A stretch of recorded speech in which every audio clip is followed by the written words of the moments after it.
Yo, what is going on, beautiful people? Welcome back to another episode of Respect the Game podcast. My name is Edward, raised by three trill OGs, my pops, my mom, and my grandmother. Please make sure you follow at EMAX Stats for all your up-to-date sports coverage, high school level, professional, pro sports level, and the collegiate level. Will not disappoint. Going to keep you up to date on all good things, all bad things that's going on within the sports world. As always, I am just one person. I am Nathaniel without my brothers, and damn, it's been a long time. And damn is not a curse word. It's been a pretty long time since we all been on the podcast together. Finally, at full strength. But beautiful people, these are my brethren. And Sean Hart is charismatic hood excellence at its finest. That's Twitter, Instagram, SoundCloud, YouTube, Cash App, you name it. Let's go. Yo, is the one and only, the host with the most that blows the most smoke, Black Piece, the rap plug, the hip hop plug. You already know. Check me out on Spotify, Apple Podcasts. Anywhere you get your dope ass podcast, that's where you can find me at, baby. Let's go. I am Coach Johnson. I am the husband of Jordan. I'm the father of Harper and Deuce. I'm here to bring a tad bit of controversy to help you reason out your thoughts just a little bit better. Good afternoon, beautiful people. My name is the one and only Sedacious Xavier Miles. And on behalf of me and my illustrious brothers, we want to say thank you so much for tuning into the podcast and for also listening. This week, I want to do something special. I am going to choose, if you comment on this episode, I am going to choose a random person that comments, and I'm going to give them something. It's going to be a giveaway, and it'll be between me and whoever it is that I pick. So y'all keep interacting with us, and there'll be more prizes to come. I have the Bills, the Ravens, and the Dolphins, which means that I have the Chiefs not making the playoffs this year. Ugh. Oh, hey, bro, just stop talking for the rest of the segment. That's like, so because that was you got two hot takes already, bro. I've literally heard enough. Hey, all I'm saying is, no. I think you misread me. I said like I don't want to hear. I understand, but I just wanted to defend my take real quick. Please. Hey, look, when they only win 10 games and don't make the playoffs this year, I want this record to be Coach known that Coach has the Chiefs missing the playoffs, and he also has Travis Kelce. Yeah, I got you. I can't wait to see this video replayed at the end of the year. And that is us coming in hot for a beautiful episode. If you're a true follower of the Respect the Game podcast, you know, the first year we started around the NBA playoffs with the NBA bubble, NBA playoffs in the bubble, transferred over into the NFL season. First time running podcast, going back and forth. You said this, you said that, no, you said this, no, put this on, you said that. But coming into the second year, we made sure we kept our receipts, we kept all predictions, we kept all hot takes. We have the receipts for everything that went on this season, so nobody could try to switch up their words. Nobody could try to pull a wool over anybody's eyes. Y'all just heard that soundbite. That was episode 47, right before week one. We was getting everybody predictions out there on the board. Obviously, you've seen us make promos and clips of Coach Johnson saying the Chiefs are not going to make the playoffs. If you know Coach Johnson by now, he has his reasons. It's going to stir a little controversy. But there were quite a few other takes that I believe, listening back to the episode, that went pretty much under the radar. And we're going to have to call that person to the forefront. So this is not just going to be about Coach Johnson's Chiefs take, which I know he is ready, and even more ready to defend with high esteem.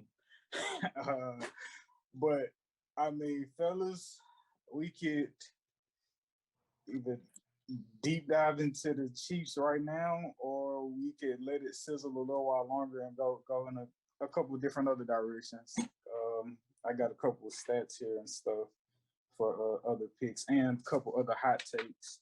But I mean, to be honest with you, man, I think this is more so like, this isn't horseshoes, right? Where you kind of get credit for like almost or percentage points. So the stats don't mean shit to me. Either you were right or you weren't. It wasn't no, well, I was kind of right. Well, I was leading up to being right until I was wrong, but I was right for a while. I just think it's a real fine line, no gray area, but I digress. I respect that Izzo definitely on the results side. So I'll just give the people some of our picks and our hot takes to start off the season. So coming into this year's season that is officially over, the playoffs of this weekend. Coming into the beginning of the season, Coach Johnson had the 49ers and the Cleveland Browns going to the Super Bowl, and he made the prediction that the Chiefs will miss the playoffs. Isaac had the Chiefs as well as the Bucks going to the Super Bowl, and he also had the hot take or prediction that the Cardinals will reach the NFC Championship.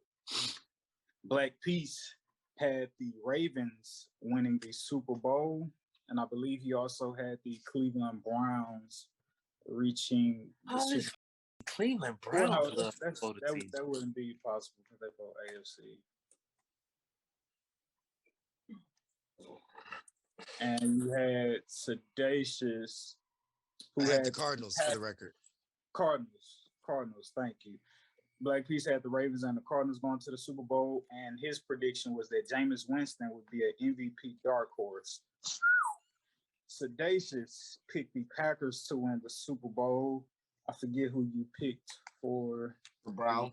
The Browns. You picked the Browns for the AFC, and you predicted also the Cowboys would reach the NFC Championship. For me, I picked the Bucks and the Chiefs to make the Super Bowl. Had the Bucks winning the Super Bowl, and it was my prediction that Trevor Lawrence would struggle this season. He would not look, as esteemed as you would hope for a number one overall draft quarterback pick to be. So, fellas, what do we want? What do we want to deep dive? I mean, I feel like the Chiefs is low hanging fruit. Yeah, let's go ahead and get the Chiefs out the way. And I know this is gonna piss Scheinhardt off and many of his kin, and people who think through along his same vein. I did say last week I was not going to be combative, but this week I'm coming with the punches. So there is something that I saw in the Chiefs, a flaw in the Chiefs, that did show itself to be true this year. As I said last week, something that I missed was that I thought that since the Chiefs were going to be flawed, that the rest of the AFC would be able to take advantage of it, the rest of the NFL altogether be able to take advantage of it, and that will cause the Chiefs to barely win 10 games and cause them to miss the playoffs. I think that I was right on the Chiefs. I was not right on the results of what would happen as far as them missing the playoffs and only getting 10 wins or struggling their way to 10 wins. I was wrong on the rest of the league. Now, that bears out by a couple of facts, okay? If you look at ESPN's QBR rating, this year, Patrick Mahomes was number 5 in the QBR rating, right? And I would say that, hey, Christian said that Patrick Mahomes looked like a human. He's number 5 QB as far as QBR. Why is he bringing this up? Well, I'm bringing it up because Patrick Mahomes' QBR this year was 62.6. In 2020, that would have ranked him as the number 14th, the number 12 person in 2020. In 2019, it would have ranked him the number 12 person there. In 2018, it would have ranked him the number 12. Sorry, in 2020, it would have ranked him the number 13th quarterback. Why am I saying this? Well, we wouldn't say that the 13th quarterback in the NFL or the 12th quarterback in the NFL is superhuman. We say, oh, this is an average guy, right? And those teams, for the most part, either didn't get to 10 wins, at least 25% of the time. Teams that graded like Patrick Mahomes graded this year didn't get to the playoffs or got to the playoffs about 58% of the time, didn't have 10 wins or more 75% of the time. And so because of how Mahomes looked like he was a human this year, and the Chiefs did not look that great, I figured that the rest of the league would be able to catch up and take advantage. But guess what? The rest of the league looked average.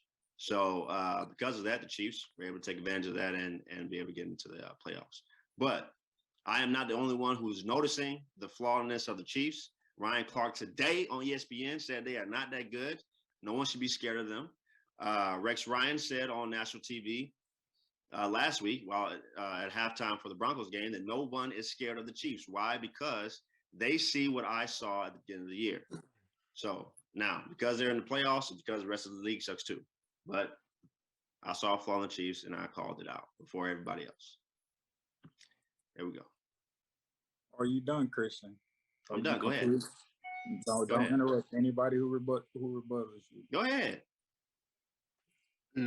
So you bored us and took 10 minutes from our lives just to tell us that even though you were wrong, the way you described it and how you claimed that they would fall off was more so right, and you kind of refuted back to other years that your numbers would have supported that you would have been right. But we're not talking about other years. We're not talking about 2019. We're not talking about 2020. Granted, yes, QBR was 62.6, but where did you say that would rank him today? He top 5 quarterback. And would you say he was a top 5 quarterback in all the rest of those years? I would say so. The numbers would support that. Yes. So you bringing up those miscellaneous numbers, again, you sound smart to somebody that's stupid because, again, we're talking about this year. We're talking about this bet. We're talking about the premise behind your predictions and how blatantly wrong you were. I don't give a that the rest of the league was average. I care about, hey, was your pick right or was it wrong? Patrick Mahomes seemed to be flourishing when, people started to write him off after the first 5 to 6 games. Oh, the Chiefs aren't the Chiefs. Well, they don't have X, Y, Z. They don't have this. And, they get Melvin Ingram, mid-season and, things start to turn around. They get, certain pieces back from injury, COVID list, whatever the case may be. And, bottom line is I'm not going to bore anybody with any numbers. The Chiefs are in the playoffs, and they are primed to make another run to the Super Bowl. And we are, or they are, excuse me, who we thought they were. Or at least I was probably maybe one of the few people who still hold true to those beliefs. But, are we surprised that Coach Johnson was wrong about this? I'm not. But what I am more surprised about is that you're gung-ho and you will still find a way to say, even though you were wrong, you were right, which is the most oxymoronical thing you could possibly say in a black and white is or ain't type of situation. But hey, Coach, again, you never cease to amaze me. So congrats on that. But, Chiefs Kingdom and all that other good shit. I personally think that Coach Johnson is mistaking the target on the back. Excuse me. He's mistaking the target on the back for weakness. He's taking it as, okay, they're losing because they're not so good. It's like, no, it's because they've been to the Super Bowl twice and won once. And the only time they lost was to the greatest player to breathe football air. So, at the end of the day, man, it's one of those things where it's that target. And plus they got exposed in the Super Bowl to where they show vulnerability to where teams feel like, oh, we can beat them. And it doesn't make them a weaker team. It just puts that more of a target. So, it's not that they're weaker, Coach Johnson. It's just when you that good, everybody's going to want to come at your neck and they're going to feel like they can beat you. It don't always work to where it's intimidation. Sometimes it works where, you know what, we seen that one little thing that, makes you weak. We're going to try to expose it, which every team tried to. And they got enough wins to get in the playoffs and be the number 3 seed or 2? Number 2 seed. 2 seed. Yeah. So, yeah, just a target on the back, man. They don't suck. They ain't as bad as you think they are. You in or out, Dacius? I was going to say, I do think that they're as bad as we think that they are. I don't think that they're as bad to miss the playoffs. I feel like You put your balls all the way on the plank with that one. But I did. You know, and I mean, it is what it is. That's why I couldn't jump in that boat with you because I'm like, miss the playoffs. That's tough.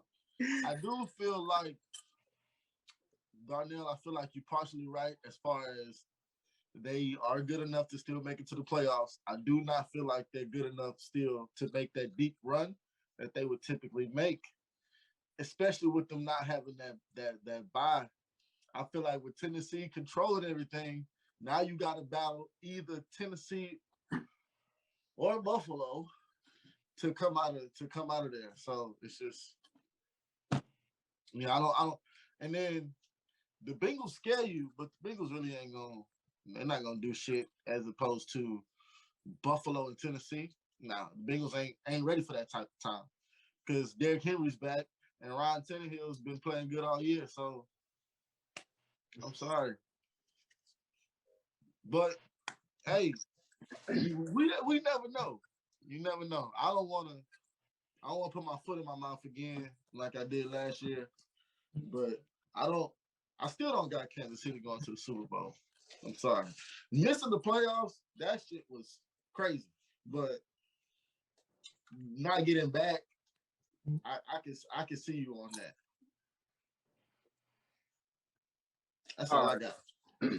So if the only reason I think I would consider you just like out the gate, like you just wrong across, I don't know if I want to say across the board, but I feel like you're indefinitely wrong about the Chiefs solely talking about why you believed they would barely get to 10 and not make the playoffs.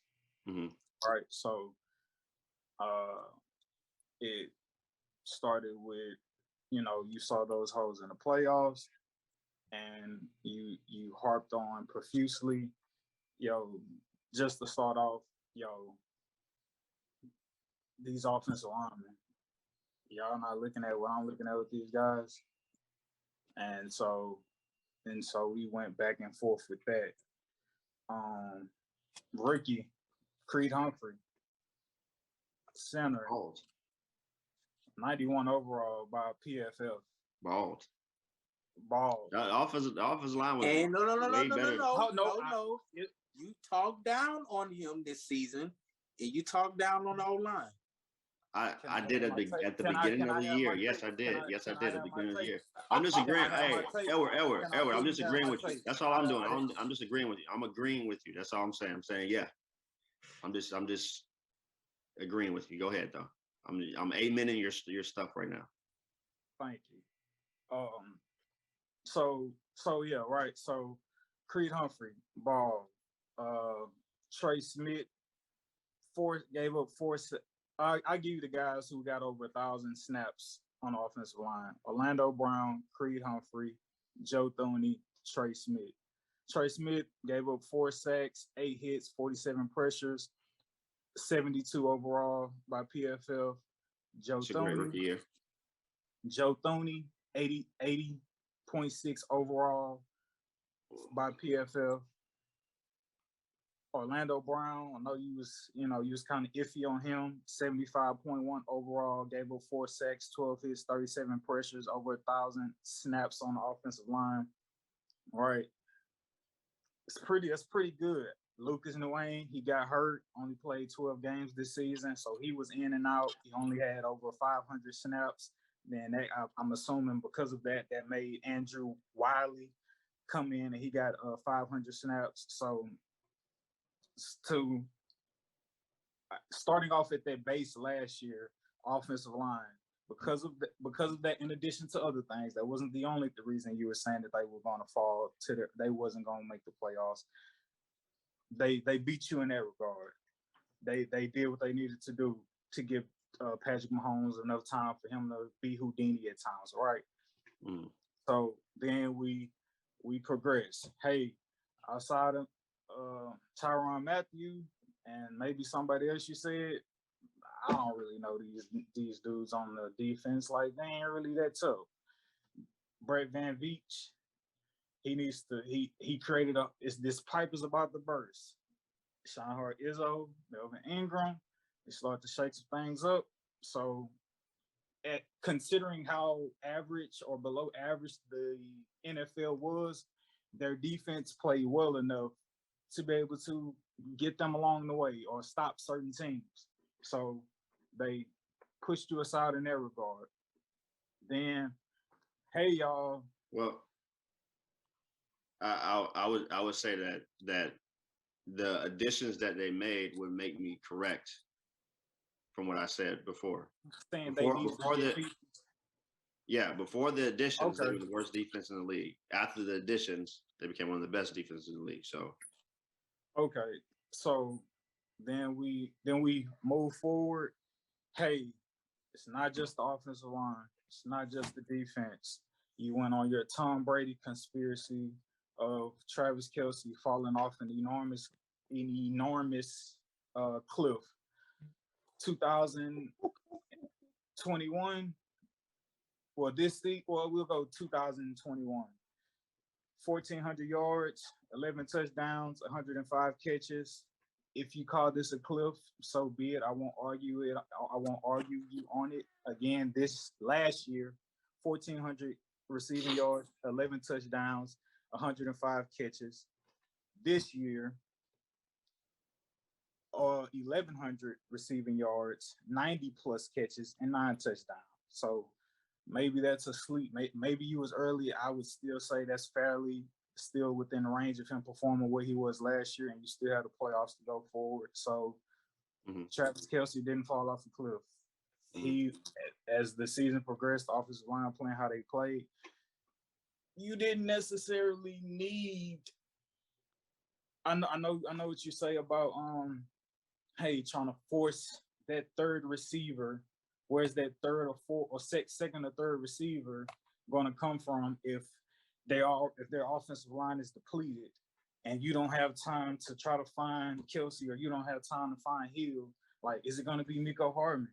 Who's it going to be for those guys? They was judging by this last year with the 1,400 receiving yards. Travis Kelce was the leading receiver for them. And this year, Tyreek Hill took it by 1,200 yards. So Tyreek Hill, 1,200 yards. Travis Kelce, 1,100.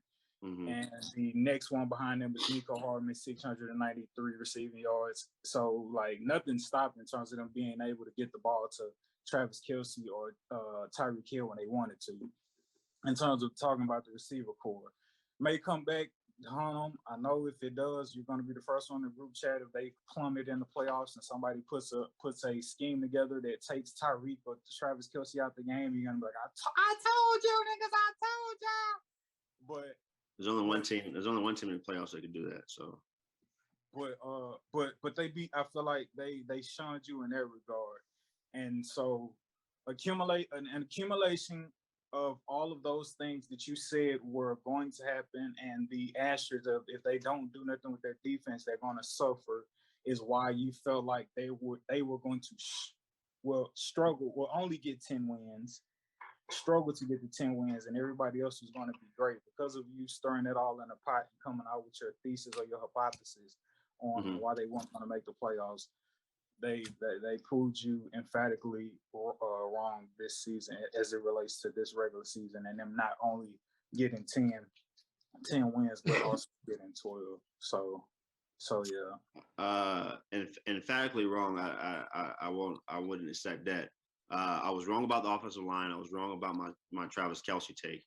As far as Travis Kelce and Tyreek Hill getting 1,100 and 1,200 yards respectively, that still does not make me wrong there. Where I would be wrong at, right? Because I mean, still, if they're the top two guys, we would expect them to get those yards. Where I'll be wrong at is that it would cost them. That's not what you said. Thank you, Isaac. That's not what you said, bro. What did I say? What did I say? He just repeated back to you what you stated about Travis Kelce. You said, and I gave him that. I gave him that. So why is it that you weren't dramatically or drastically, whatever adjective? I was wrong. I was wrong on two things that he stated. I was wrong on the Travis Kelce cliff, and I was wrong on the offensive line. And the Chiefs not getting 10 wins. He was wrong on that. Yeah, but he went off of my reasoning. He was talking about my reasoning, right? Yeah, but I'm just talking about just things you're talking about something else. I'm going off of what he. No, I'm talking about the stuff that you were wrong about the Chiefs, and he was just going down. I'm responding to Edward off of what Edward just said. Edward was going because he knows me. He knows that at the end of the day, I'm not as concerned about the outcome. I'm concerned about the process. And he was saying that, hey, Christian, you effed up your process. That's what he was just doing. We shouldn't even make. That's what he was just doing. So I'm trying to let him know. I'm trying to let him, when he goes, hey, your process was emphatically effed up. Okay. I'm trying to let him know, well, I was wrong on 2 things that you just said. Not all 4. Hold on. Give me the 4. The 4. Offensive line, Travis Kelce, defense. The defense I was not wrong about. They were the worst defense in the league until they started adding people. As far as them not having a third guy to step up, if we're talking about 600 yards from Mecole Hardman that's stepping up, I mean, I don't know. But this okay. I'm hearing what you're saying. Going off the conversation of the beginning of the year, yes, you were saying if those guys don't step up, that would contribute to them not being able to reach 10 wins. Whether or not they stepped up, they didn't need them to step up to get 10 plus wins. Yes, and I also said that would contribute to Patrick Mahomes looking human this year. Did he not look human this year? I mean, if number 2 in the AFC is human, I go figure. Okay. Where does Patrick Mahomes rank on PFF? Since you're using PFF grades, where does he rank on PFF this year? Did you just read them out? No, I only read out QBR. His PFF rank is 14. He's 14 and 15, 14. He's 14 overall. As far as his passing, their passing deal, he's 13th. Let me ask you this, Coach. And so that would be him looking like he's a human. How many quarterbacks above him that are ranked higher than him on Pro Football Focus?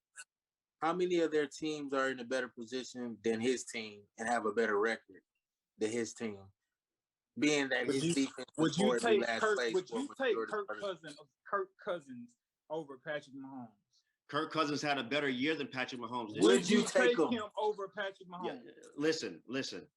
Yes, it's a simple yes or no. Would you take Kirk Cousins over Patrick Mahomes? No, I would not take Kirk Cousins over Patrick Mahomes. But I'm not talking about Kirk Cousins. I said that Patrick Mahomes will look human. Would you Patrick Mahomes was superhuman every year before this year. Was he not? Hey, yes. Was he superhuman this year? Like this year with his numbers? No. Kirk Cousins, a good year from Kirk Cousins. Go put up a good year from Kirk Cousins, and then go look at Patrick Mahomes. One of Kirk Cousins' greatest years. Go look at one of those. No, his greatest years. Y'all are moving the goalposts. Y'all are moving the goalposts this year. Y'all are moving the goalposts. I said that Patrick Mahomes will look human this year. Has he not? Yes. Per PFF data, he has. Per QBR, he has. For everything that we saw this year, he has. Human. I don't call number 2 in the AFC human. His team is number 2 in the AFC. He ranked number 14 according to PFF. I mean, he definitely has a strong post on him being number 2 at the quarterback position, eh? Okay. Jimmy also too. Hey, okay. Hey, in 2019, Jimmy Garoppolo had the number 1 team in the NFC. We call him Jimmy Garoppolo superhuman? No, he ranked 15th that year according to PFF, something like that. So based off your process and your logic, because PFF has Patrick Mahomes rating lower this year than it did to last year, that says and speaks to Christian that Patrick Mahomes was human this season. Yes, Patrick Mahomes was human this season. He was an average NFL quarterback. Okay, the audience and the listeners, they get that point and they heard you, and I've heard you. I understand where you're coming from. And if there's nothing else, guys, we can move on to the next one. Great. That was a great conversation by us, by the way. Very proud of how we did that. So we're Christian. This is not just about you. So I'm gonna pose this question to all y'all. Please answer it. Don't be long-winded because there's something I'm trying to get to in the actual question, right? So Christian, right? I was beginning of the season. What? They ain't gonna make the ball, right? Do do not to you can go last, Christian, but Darnell, Dacius, Izzo. Were we more befuddled by Christian's take, or were we more befuddled by how strong he stood on that mountain and like confessed it week after week after week after week? Was it like the take by itself, or was it the repetitiveness of him like living and dying by that take and how strong he proclaimed it? Doesn't have to be long-winded. Well, I was in jail for 2 months. So, bro, you wasn't in jail before the season started, bro. I know, but I wasn't outside when the Chiefs were doing horrible to hear what this nigga was saying. So I wish you were here, bro. I wish you were I would say it was the take, because I'm in jail and my daddy, I'm talking to my dad, he like, but your boy though, man, he said the Chiefs not gonna make it. And I'm like, yeah, no, he looking right, as it would show when they played Washington and they was struggling with Washington. All right. So Darnell. Personally, just the energy, the off top energy he had brought to it. You know, saying that they weren't going to make the playoffs. That would caught my attention. Izzo. I think he left. Yeah, y'all see he left? Oh no, yeah. Oh Lord. He said, yeah. He was it said, Ran off on the plug. His phone must have died or something. All right, so yeah, I think his phone died. So the reason I asked that, because listening back to the podcast, it's like obviously Christian stands on Chiefs or whatever. But in my mind, I'm like, bro, why was we focusing so much on Christian? Because Darnell flew under the radar this season. He didn't even have the Green Bay Packers making the playoffs, and he had the Bears winning that division. I'll go with the Bears, man. All right. Who knows if this sulk if Rodgers is going to sulk? So I don't know. Aaron Rodgers sulking is him throwing for 40 touchdowns and 5 picks. Yeah, better hope so. Going 12-5. Yeah. And when I look back on it, I was just like, wait a minute. I was like, how did he fly to the radar? And like, he got no scrutiny, none whatsoever. Well, no, I said in that episode, but you have to remember. I said that he's shaking something. He doing that to shake it up. He wasn't serious. No. Well, it was more serious, of I'll say I did do it to shake it up, yes, but it was more off the energy of Aaron Rodgers not necessarily being happy and how Jesus. I think we seen the first week and he kind of threw the game, and it was just like I truly believe he threw that game to a certain energy, like all the way. No, but just not his mind not wanting to be there. Absolutely. Rest of that first week, he just didn't look happy. I didn't know if he was, selling us a wolf ticket, which obviously he was. He'd had MVP status. The team was playing like an awesome team, and I mean, I just felt like I thought he was gonna let his emotions get the best of him and kind of have a sloppy year, and honestly slip out of the playoffs. And when it came to Chicago, I mean, I thought it was a new start for them. Their defense was looking pretty good, and I thought they was moving in the right direction. But turns out they was moving in the opposite direction. So, yeah, there's that. There's not much to defend there, to be honest with y'all, man. Yeah, I fell flat on my face with that one. Thanks for reminding me, because I definitely said that crap. Oh, yeah, no, we're not done with you. You're not going nowhere. All right, so when we talk about the AFC and the NFC picks, I was 5-7 with for the AFC, well, AFC and NFC. I was 5 out of 7 for my playoff picks. Christian, for the NFC, you was 5 or 7, and I know we got mixed up on the Bills, so let's say you was 4, 5 for 7. Isaac was 4 for 7 for his AFC and NFC playoff picks. Dacius, you was 3 for 7 in the AFC and 5 for 7 in the NFC. And Darnell, you were 4-7 in the AFC and 3-7 on your playoff picks in the NFC. And in the NFC, Darnell, you picked the Saints, the Chargers. Maybe you could have got that tie. Excuse me. The Saints, the Chargers, and the Seahawks. So, yeah, man. Well, a case of injury in the Seahawks. Chargers, I'm a little disappointed. And what was the other one again? If I'm not mistaken. Saints. Yeah, That's the that was Chargers just making the that playoffs. was false energy.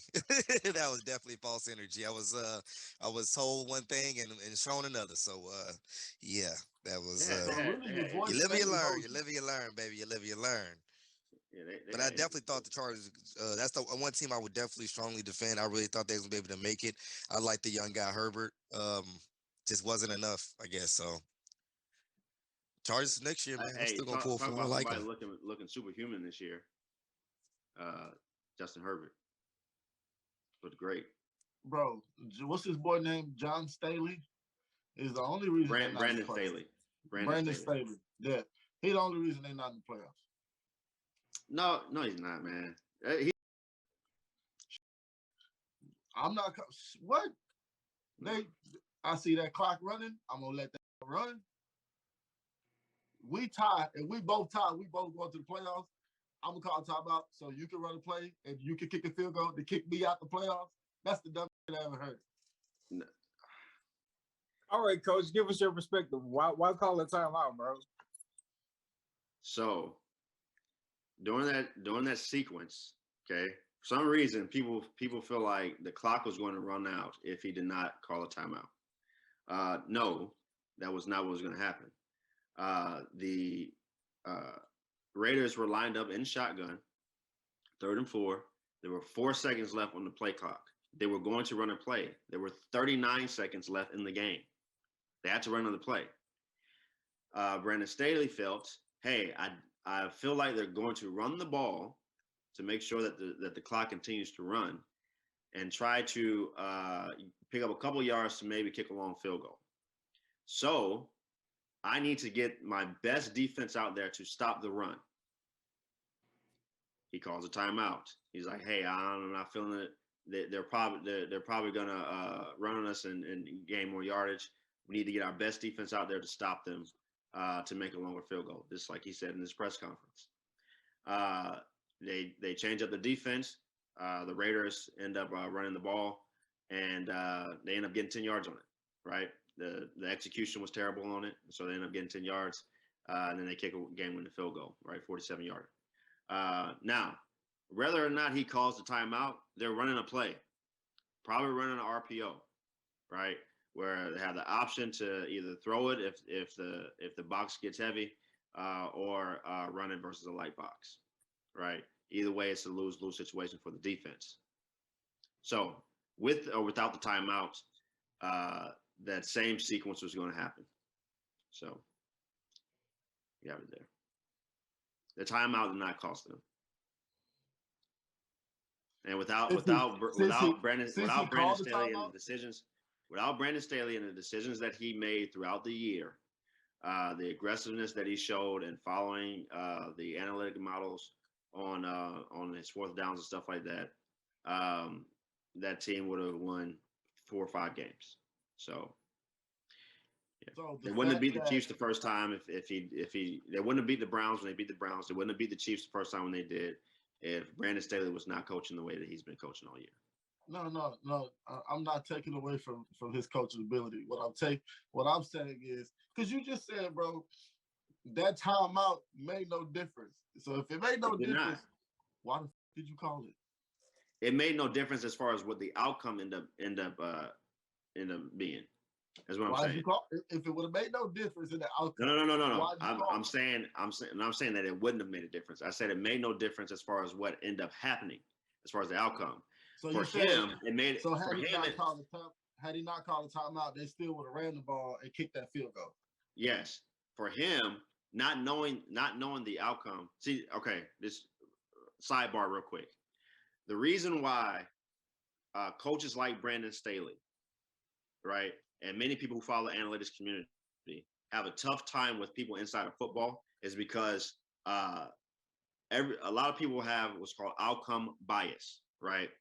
Hey, if the outcome is great, then whatever we did beforehand must have been great. If the outcome is bad, whatever we did beforehand must have been bad, right? Well, when it comes to decision making, you can't make decisions based off of what you know is going to happen, because we don't know what's going to happen in the future, right? So we have to have a model or some sort of way to figure out how we making our decisions to make the best decision, even if the outcome comes out the wrong way, right? And so his decision-making process brought him to the point to say that, hey, I think that they're going to do something here, and our defense is not built, is not on the field right now that can stop what I think they're going to do on offense. So let me call a timeout. He did that. He called the timeout. He changed the defense. He thought that he put a defense on there that could stop what he thought that they were going to do. Okay. They didn't execute. Okay. So his process of getting to his decision was, hey, I think that they're going to do something. I don't have the right defense out there. Let me change my defense. He changes his defense. The defense still gets gashed. So now, as far as the outcome either way, the defense got gashed and they were able to kick the field goal. So the timeout didn't make a difference in the end. But prior to, the timeout made a difference for him to get the right defense on the field. I can respect Oh, it. Because I can stay on that. I can stay on that all night. Let's move on. Yeah. Hey, am I allowed to get at you about these Eagles? Oh, you can, yeah, sure. look. Oh, you can. What's good? What's up? Oh yeah, about Jalen. I just said something about Jalen. Before you do that, I will say none of us picked the Bengals to make the playoffs. Matter of fact, Christian almost did. I jokingly did. Okay, y'all heard it because I was about to play it back. I jokingly did, and the reason why I joked was because of why they ended up making the playoffs, but because I was like, hey, they have all these pieces, they have a good roster, they should be able to make a playoffs, but I think that Zach Taylor is a terrible coach, and so I don't think that, I mean, if they go far, it's just based off of Joe Burrow being great and the players as being great. I don't think Zach Taylor's that good of a coach. I am surprised at how far they've gotten. The lulls that they had during the year, they rarely were able to put back-to-back great games together, or put long stretches of games together, which they should have been able to, but they hadn't because Zach Taylor's not that great. There's no reason they should have lost to the Jets. There's no reason they should have only put up 17 points or 15 points, however many points they put up against the Broncos. I mean, they should have been whipping people all year. But there's no reason that they should have almost lost to the Jags. But because Zach Taylor, for some reason, does not want to take advantage of having one of the best quarterbacks in the league, having one of the greatest wide receiving corps in the league, and try to throw the ball 70% of the time, but wants to run the ball 70% of the time. I mean, I don't know. So, but Joe Burrow, Jamar Chase, Tyler Boyd, Higgins, hey, those guys can ball out. The defense was very good this year. So, hey, the players overcame the coach. Yeah, man. Nah, I thought when you joked, I was just like, no. had he stayed, but I understand your process for not why you didn't go with him. Yeah, so none of us picked the Bengals, but I believe I was the only one who left the Cowboys out of even making the playoffs. I went with the Eagles to win that division. They got a wild card, so not all is bad there, but I was wrong in not picking the Cowboys to make the playoffs. And honestly, my logic behind that, bro, is I don't know if maybe I'm biased and buying into that cowboy, that online social media cowboy waiting for something bad to happen stereotype. But I will say, before people started feeling about him how they have been, that being Dak, I was just like never truly sold. Like, even like apart from injury, I was just like, I don't really trust Dak to be like Dak, dude like y'all want, like y'all claim for him to be. So, and I felt like a lot of success was being placed on his shoulders of like y'all going far. So I was just like, man, it's gonna probably be some cowboy type stuff to happen. They probably still gonna be in the headlines for not making the playoffs. I wouldn't be surprised if it was one of those type years. I was emphatically wrong about that. They made the playoffs, regardless of how you feel about certain players. Obviously, you know, Michael Parsons is a stud. You was right, defensive rookie of the year in that regard. Yeah, I mean, I was wrong about that. I forget what the stat was, but I believe Dak got 5,000 plus, Zeke got 1,000 plus rushing, and obviously Dak got 5,000 plus passing. CD got 1,000 plus receiving. And I want to say maybe two other receivers or somebody else got 1,000 some plus accumulative yards, which is the first time that's happened in the Dallas. I want to say maybe ever, or at least for sure in the Dallas Cowboys franchise history. They had like five players with 1,000 plus accumulative yards on their team. So, hey man, let's see what them boys talking about. They're playing against a Christian boy, Kyle Shanahan, this week. So this definitely going to make for great conversation next week on the podcast, seeing who comes out on top in that game. We was also right. I could be wrong. I believe me and Sedacious, we picked Joe Burrow both for comeback player of the year. Yes, we did. That's my dog. We might as well been right that they was going to the playoffs. Huh? We might as well said that they was going to the playoffs. Bruh, you feel me? Well, yeah, the comeback player of the year, Vegas odds, Dak and Joe Burrow are neck and neck for that. So we'll see how that comes out. But yeah, that was a good pick there. Yeah, go through my predictions. I was wrong. Offensive rookie of the year, I picked Zach Wilson. I was wrong in that. Defensive rookie of the year, Joe Horn. He had got hurt very early in the season. I feel like he was a dark horse to like probably come through and like make a name for himself early in his rookie year. You mean JC?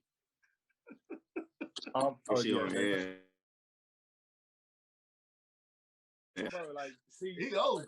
That's why y'all gotta help me, bro. Cause like I posted and like nobody says anything. Just I post, like, yeah, bro. Like, come on. I would say I, but I do a lot, so we gotta.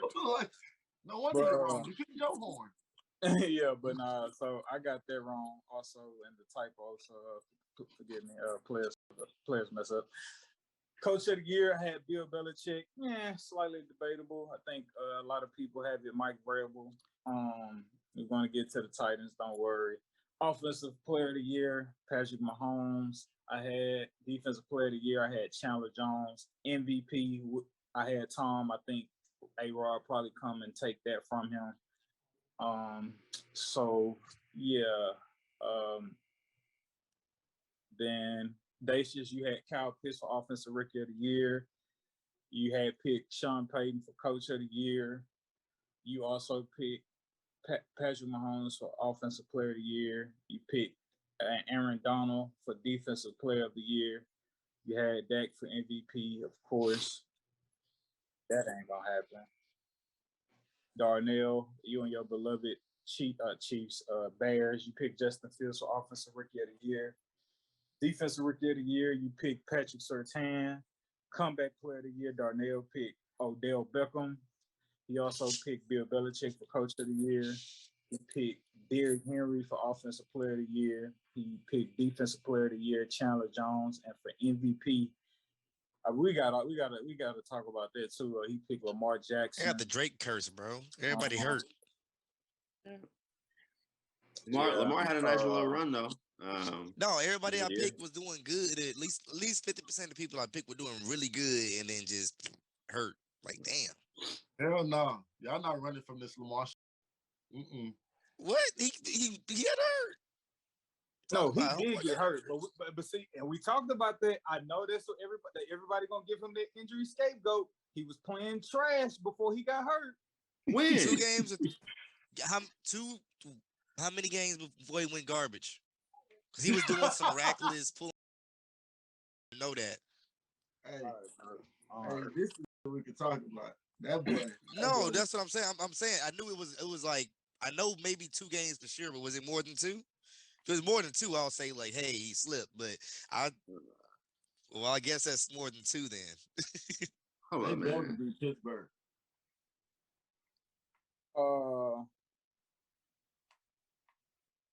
John Hart Izzo. Hey, can one of y'all like text Isaac? Is he dead or did his phone die? He's at home. Hopefully, he's not dead. No, I I hope said. for the Oh, I worst. did say did he die? Did he Is he die? dead or did his phone Yeah. die? Like, that's not hope for the worst. Who gonna Offensive, text him? Are you dead offensive, or did your phone just die? offensive rookie Isaac picked Zach Wilson for offensive rookie of the year. Oh, Patrick Surtain, yeah. defensive rookie of the year. Comeback player of the year, he picked Saquon Barkley. Coach of the year, he picked Robert Saleh. Offensive player of the year, he picked Christian McCaffrey. Defensive player of the year, he picked Nick Bosa. He also picked Patrick Mahomes for the MVP. And last but not least, Coach Johnson's award picks. Coach Johnson, obviously, he got his boy Trevor Lawrence for Offensive Rookie of the Year. He also picked Micah Parsons for Defensive Rookie of the Year. He had Dak as the Comeback Player of the Year. He picked Matt Rule for Coach of the Year. And he picked Nick Chubb for Offensive Player of the Year, as well as Myles Garrett for Defensive Player of the Year. And he also picked Tom Brady for the MVP. So yeah, man, we'll see what how the awards shake out. We Yeah, all I might get 3 or 7. 3 or 7. Yeah, for sure. But all right, so talking about Coach of the Year, I obviously we talk offline, Christian. So obviously I know process is what you value more than result. So when it appears that you are wrong on your result, which you could care less about, Mhm. I like to sometimes see how you finesse your way out of. I don't like care about the result, but this is what in terms of your process. So I would love. I'm intrigued to hear about your feedback on this playback. For some reason, people still think that the Titans got something. Yes, they have a great receiver in AJ Brown. Yes, Julio. Hey, dude. Hey, boy, don't make me hang up this phone. Yes, Julio is still really good. Ryan Tannehill is a good quarterback. He's been playing elite quarterback play because he had a great offensive coordinator the past 2 years. Derrick Henry is due for a regression because he has accumulated over 2,000 yards in the past 2 seasons, if we count the playoffs as well the year before. He's due for a regression. The offensive line is not that great. Their defense has sucked the past 2 years. They were terrible last year, one of the worst defenses in the league. And they went out and paid $16 million to Bud Dupree, who had a 10-sack season because T.J. Watt, the defensive player of the year, was on the other side. They are a deficient football team with poor play calling from the offensive side, and I don't know what they got going on defense. And they have to play a first-place schedule. I think a lot of my reasoning going into it, was there. I think the big thing that I missed. So one, I credited Ryan Tannehill's success to Arthur Smith. Right? I thought, hey, before Arthur Smith, Ryan Tannehill looked like an average guy, or somebody who probably shouldn't even be playing quarterback in the NFL. And so I didn't give Ryan Tannehill himself enough credit. Also, too, I didn't believe that the transition from Arthur Smith to the guy, I think, I forgot the guy's name, Tom something, their new offensive coordinator. I didn't think that transition would be as smooth as what it was. I also thought that Ryan Tannehill played well because of what Derrick Henry was able to do over the past couple of years. I didn't think that Ryan Tannehill could carry the offense by himself if he had to, right? Which he proved me wrong. Even this year without Derrick Henry, even this year without having all his receivers over the entire year, He's still ranked, according to PFF, as a top 10 quarterback, 8 in their overall deal ranking, 9 in their passing ranking there. So Ryan Tannehill, I got Ryan Tannehill wrong. I thought he was good, but I thought he was a good system quarterback. I didn't think that he could carry the team outside of having all the other pieces. Same thing I got wrong was I thought that their defense, how trash it looked the year before, would carry over. They went from a defense that was one of the worst in the leagues to a top 7 defense as far as points against, as far as how many points they've given up. So they're number 7 in the league there. Maybe what I missed there was the year before they didn't have a defensive coordinator. It was kind of coordinated by committee type deal. Where Vrabel was kind of calling the defense not. So I think maybe they just had an organizational issue, not necessarily issue with the players there. I thought that when they brought in Bud Dupree, I thought they brought in Bud Dupree hoping that he would get 16 sacks like he got the year before. I don't think he played that well this year. If I can pull up his stuff real quick.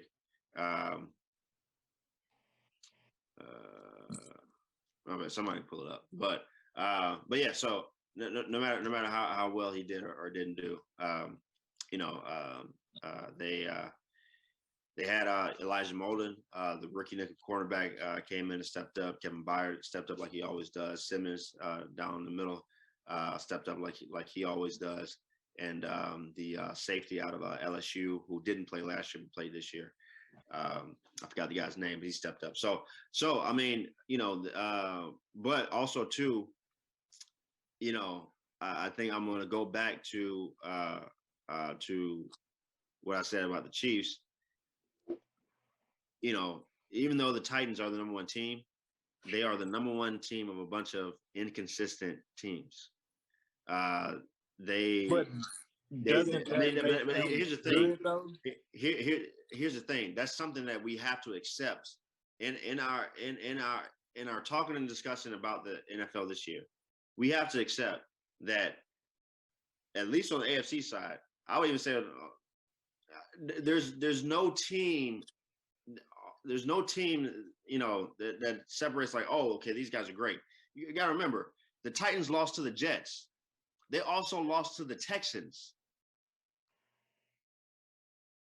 They barely looked good against the Jags when the Jags were sucking bad. So I mean, nobody's going in saying, "Oh, the Titans, they're number 1. They're definitely going to ride to the Super Bowl." I don't believe that. Did I get some? I got a lot of things wrong, but we also have to accept that this number 1 rating is not because the Titans are great this year. Nah, it's just because they're the best of a bunch of inconsistent teams.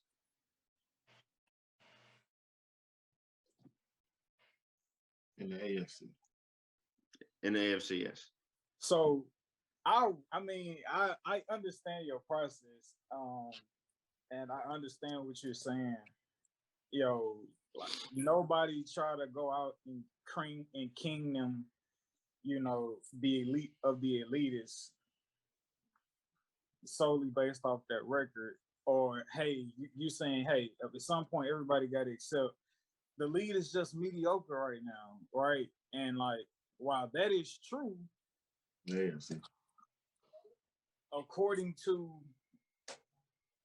them playing in this mediocre league, they have been able to come out on top as a number 1 seed. Right now, you say, hey, miss me with your results. I'm all about process.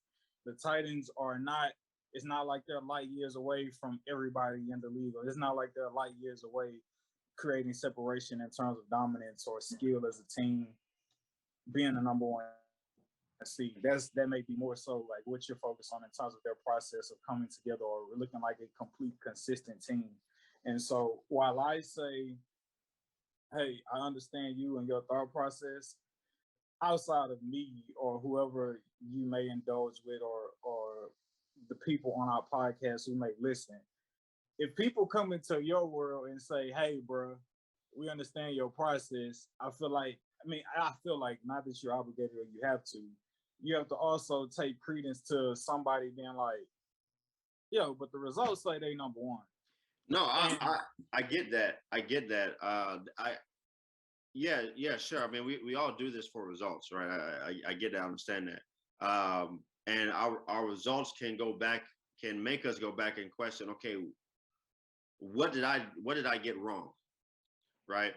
That's why I can look back, even though, yes, the Titans are the best of a bunch of inconsistent teams. I just stated I got a bunch of stuff wrong in my analysis beforehand, right? So even if the Titans, let's say the Titans missed the playoffs, right? But they still, Ryan Tannehill was still better than I thought. The defense was still better than I thought. They were still in games. They didn't suck like I thought they would suck. You still go back and check your process. I would still have to go back and be like, dang, okay, yeah, the outcome came out, but I got it wrong, right? You know what I'm saying? And I can respect that. And I give you your flowers because I believe in the beginning and initially talking about the Titans, I feel like the nucleus of their downfall, I feel that you had relied on is, hey, Derrick Henry's tires are about to blow. Mm-hmm. At least that's how I felt. And obviously they haven't had him for a large portion of the season, and they have still continued to propel in a average, mediocre league this year. And I can applaud you and commend you for doubling back on that and being like, hey, I was wrong on that. And so yeah, man, I just like to give you the floor to like explain to the audience who don't get to deep dive inside of Christian's mind like I do. So yeah. So start out talking about with your picks for and I preface this by saying I know that may not, well, I feel like you only gave us two pillars to your Super Bowl picks, that being the Niners and the Cleveland Browns. Mm-hmm. Strength of schedule and talent. That's the only thing I consistently heard you saying. Strength of schedule and talent. Yep. So, and then you move, and then, and because of that, times, parentheses, exponent, Vegas odds. And then you transferred strength of schedule and talent, believing that the AFC is going to be a dumpster fire, to having a fairly strength of schedule or low strength of schedule. Jaguars, we should be able to squeeze 9 out. Obviously, we know you're talking about Urban Meyer, the coach that he brought. And I know I was feeling some type of way with your strength of schedule argument, because I'm just like, I just didn't feel like it held water. I didn't feel like that was a sustainable reason to like be picking, right?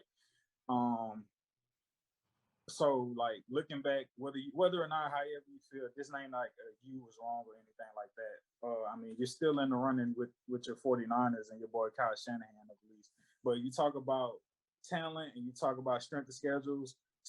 You got the Browns, who like didn't even make a play. Like Mayfield, so his shoulder, OBJ, he gone. Like, what do you make of, or what if you had the chance to reflect going into the next season? How much weight is Coach Johnson like putting into strength of schedule? Also being used a little bit with expecting the talent to be up there in the AFC West, and the strength of schedule for the Chiefs, should they not going to be able to run off wins like they normally do? Where's your value and stock and strength of schedule moving forward after this season? Yeah, I think it's still going to remain high. I think if I had to go back again and repick my Super Bowl contenders, I would pick the same teams because so this is where, even though I know the outcome, I don't think that my process was wrong on picking these two teams, especially the Browns. There's no way that based off of the information that we had on Baker Mayfield last year, with Kevin Stefanski, with that with the talent around him and with the talent that they added, that we could foresee him having this terrible of a season, right? I mean, of course, there would be some people who are Baker haters who would be like, "Oh, Baker sucked. We knew he would suck." the guy that we saw play last year, and the guy that we saw play in the playoffs, and the guy that we saw almost beat the Chiefs. Yeah, of course, Patrick Mahomes got hurt, but the way that he played in Kansas City in the playoffs, that was enough for enough people, not just me, but let's keep it on me. That was enough for me to say, hey, he could have a meteoric rise like a lot of quarterbacks do in this offense in the second year. Okay. And Rodgers in his second year of this offense got an MVP. Matt Ryan in the second year of this offense got an MVP. Ryan Tannehill, his second year of this offense, took his team to the AFC Championship game. So,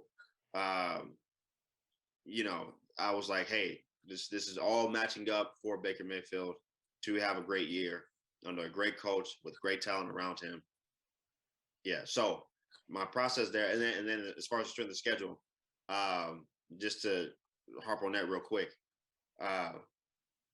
the reason why I harp on strength of the schedule is because of things like Jacksonville Jaguars 2017, right? They had one of the easiest schedules in the league. They faced some of the worst quarterbacks in the league that year. They had a quote unquote elite defense. They were able to have the greatest turnover margin, all that stuff, which allowed them to get into the playoffs, carried them to the AFC Championship game, but they weren't able to do anything there. Then the next year they came out for 5-11. Last year, the Redskins had a great defense. They also faced some of the worst quarterbacks in the league, had one of the easiest strength of schedules. And this year, they have one of the worst defenses in the league, right? So strength of schedule does play a part. But what I missed with the Browns is I just did not see Baker playing how he played. I didn't see it. As far as the 49ers, what I missed on them was I hoped that the injury bug that they have every year, which is consistent for them, I hoped that this year it wouldn't play a part, which it did, and they struggled early on. I was banking on the team being good enough to carry Jimmy G like they did in 2019, and Jimmy G to be able to play just good enough to keep everything afloat. This team is nowhere near as good as the 2019 team was, so I missed it on there. I missed the boat on their injuries, not playing a part. It has, but I still do think that they have a good enough team, good enough scheme, good enough coaching staff to be able to be dangerous enough to make a run in the playoffs. So, yeah. So, though I'm Sean McVay hiccup, a Matthew Stafford, late interception away from being over for both of those teams making the playoffs. I still, as far as my process going in, I still probably would have followed the same process and came with the same two teams. What do you feel like? What do you feel like you missed the ball there with your Jaguars and their strength of schedule prediction? So I missed the ball on the Jaguars by missing the ball on the mainly by missing the ball on the Titans and the Colts. Right. So I expected the Titans and the Colts to just suck so bad that I figured, hey, since everybody's going to be terrible, I figured the Jags would be the best of the terrible teams. Number two, I missed the ball on Urban Meyer, right, which I had my confession week 4 after the Cincinnati, the Ohio trip deal. I gave my confession then that I missed the ball on Urban Meyer, which then made me miss the ball on the rest of the baseline of what Jacksonville could be, right? You also have a lot of injuries on offense. James Robinson eventually gets hurt. Also, too, the offense didn't want to run through James Robinson at the beginning of the year. I didn't think that they would, just, hey, Trevor, take the keys until you figure it out, right? And then with them doing that, I didn't think it would take Trevor 18 weeks to figure it out either. You know, I thought, hey, if they go with that model, it might take him 6 weeks to figure it out, but it took him 18. He finally, you know, showed up his last game of the year. Even though he had, you know, places inside the season that, you know, like, oh, okay, maybe he's turning the corner, but you know, but DJ Chark gets hurt, 4th game of the year. Jamal Agnew gets hurt. Dan Arnold gets hurt. You know, so they had an injury bug going there. So, you know, I'm not a fan of what's happening in Jacksonville as far as the executive level. I hope they bring in the right coach. I hope they fire Trent Baalke and get in a real GM that can make this thing work. So yeah, so there was a lot of wrong there, but mostly though it was my thoughts on the Titans and the Colts. So no, so I'm looking at. I believe this is the Vegas odds strength of schedule that you're looking at, and that you were referencing, and it's weird just looking at the numbers because it would be different now than it was at the beginning. Well, I'm looking at beginning of the season. Okay. Yeah, so the bottom 10 teams who had the easiest schedule, only 4 of those teams made the playoffs. Yeah. And out of the top 10 of the toughest teams, only 4 of those teams made the playoffs. Mm-hmm. So it's just like trying to see if like the numbers correlate in terms of like strength of schedule, playoff, or whatever success. Yeah, well, I would think that probably would reign true almost every year, right? That you would have, hey, from the bottom, from the top, you probably have the same amount of teams that make it, right?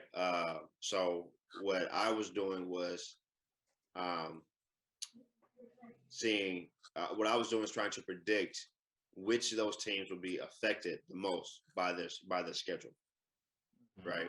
And so part of my Chiefs take, hey, you know, they have a murderer's row. They have to go through the AFC North. Ooh, you know, they might only win 2 of those games, maybe only 1, right? So they end up going 2-2 in the AFC North. Hey, they have to play the Bills, the Titans, and they have to play the Bills and Titans. You know, from the other, they might lose those. They actually end up losing both of those, right? And so it's like, you know, and then I forgot who they had playing as far as the NFC. But I was like, hey, you know, with that, you know, with them going 2-2 in the AFC North and them losing to both the Titans and the Bills, you know, I'm like, oh, okay, you know, and then the rest of the division. I thought the rest of the division would be better, which they were, right? You basically had all 4 teams were in the running for the playoffs. Patrick Mahomes said in his interview after they played the Broncos at the end of the year, he's like, yeah, this is a playoff team. You know, they should be in the playoffs. Then you had, you know, the 2 teams at the end, you know, that both could have got in there. So with that, I was like, hey, you have all 4 teams are playoff caliber. You know, I would think that the Chiefs would struggle to manhandle the division, right? But they still end up going 5-1 in the division. So right on. I think maybe one more trash hot take or something that didn't even come close to happening was me picking the Dolphins to make the playoffs was solely predicated off believing the Deshaun Watson. It was close. It wasn't that far off. Process. Okay. Right? Go ahead. Process. My reasoning for making that pick was because I believed that they were going to trade for Deshaun Watson. Process over. Well, I mean I wouldn't even say that your process was that bad there because there was so much smoke. Yeah. I'm just saying. I'm talking about like the process may have been fair to respect, but as you know, time has passed and the result would show that like Gotcha, yeah. You know what I'm saying? So process versus result, process over result, potato, however you may want to look at it. Beautiful. And I'll pick Miami because I still don't believe in Josh Allen. Yeah, man. Y'all don't. Hey, wow. Hey. Even though this might not make the episode, I just want this to be on the record.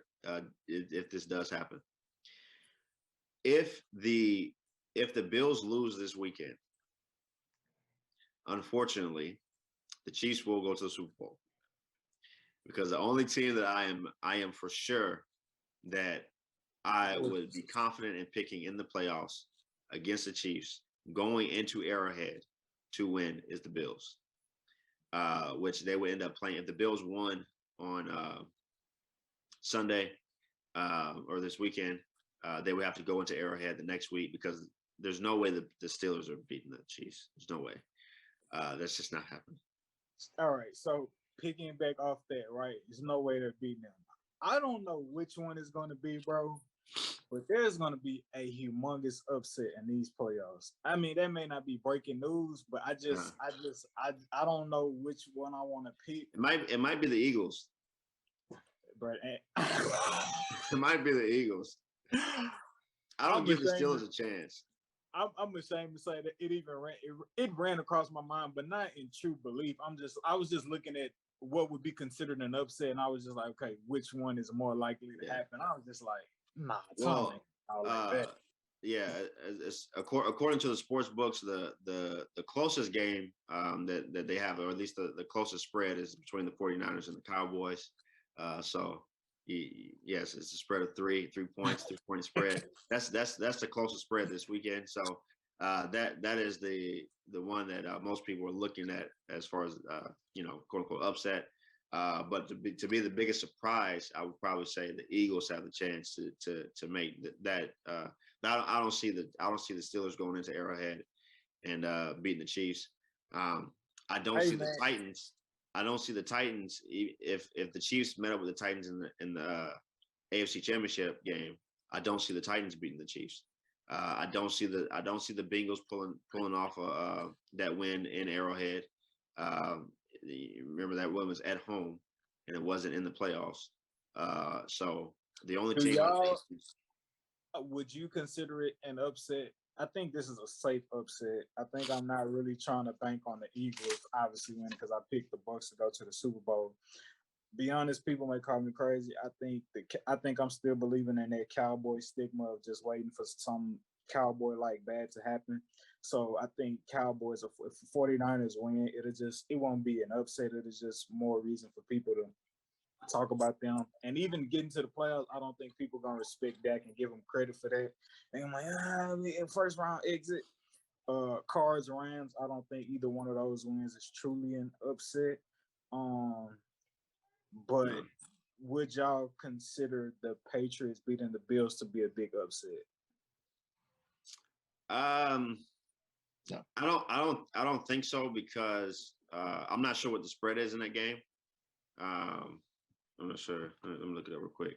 But I mean, because the Patriots already beat them earlier this year, and Bill Belichick has a great record versus Sean McDermott. I don't think that most people call it upset. I think it's possible. That's why I'm pissed off, because I'm like, man, dang, I had the Chiefs not making the playoffs, and now they about to make the Super Bowl, because there's a chance that the Patriots end up beating the Bills, and then then the Patriots have to go down to. I'm saying, you never know, bro. Big Ben on his last hurrah, he may go on. Bruh, listen. He may go on the Eli Manning run for his last hurrah, bro. You never know. He may, and if he does, bro, we need to throw a gold jacket on. We are ready to throw a gold jacket on Mike Tomlin, but if they go in there and beat the Chiefs immediately, like, he don't need to retire or none of that. Like, stamp him right there. Just stamp him right now, bruh. There's no reason they should be in the playoffs. That's number one. Number two, bruh, if they, oh my gosh, bruh, I don't even give you a chance. That's the upset right there. That's the upset. Bruh, I'm glad this was recorded, because when I come on, if they do win and I come on celebrating the next week, you got to pull this out and be like, you didn't give them a chance. I know I didn't, but I told y'all the Chiefs wasn't that great. I told y'all. When the host throw 4 picks, I told y'all. No, man.